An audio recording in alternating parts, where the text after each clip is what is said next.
A building in Brownsville going up without permits.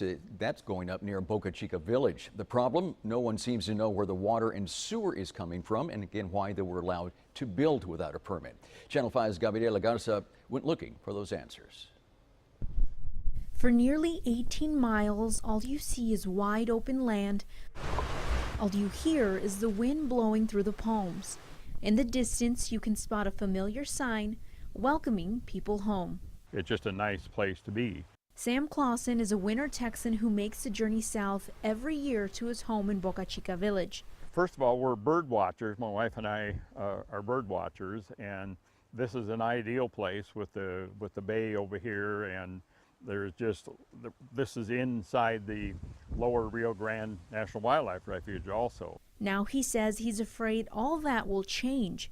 Clausen says when he returned home to Boca Chica months ago, he noticed something out of place. A new building the University of Texas Rio Grande Valley is building for their Stargate program.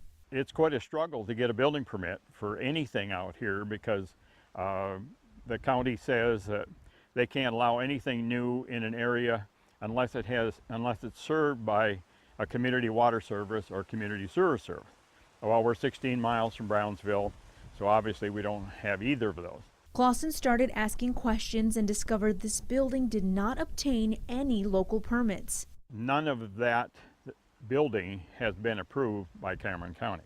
It doesn't have to be, according to Cameron County Judge Eddie Trevino Jr. We did a little bit of checking and searching, and my understanding is there is a state law and Attorney General opinions that basically support the position that the building of state facilities do not have to comply with local ordinances regarding the building permits, the issuance of such permits. We contacted Karen Adler, Director of Media Relations and Communications Programming for the University of Texas System, for clarification.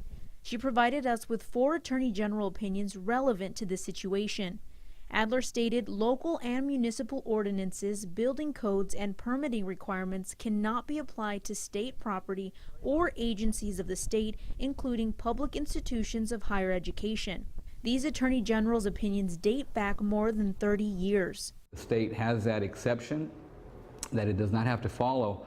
Luckily, though, my understanding is that they usually do work with the local entities just to advise them of what they're doing and what they're following. Trevino tells us it's a very unique situation. Well, we want them to comply with the same laws that we have. We want them to have to get permits. We want to know what they're going to do as far as water and sewer. Questions, but no answers.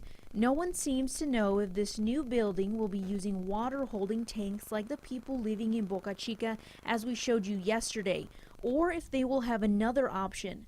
Clausen says he hopes his community will be included if this building gets water and sewer lines. In Boca Chica, Gabriela Garza, Channel 5 News at 6.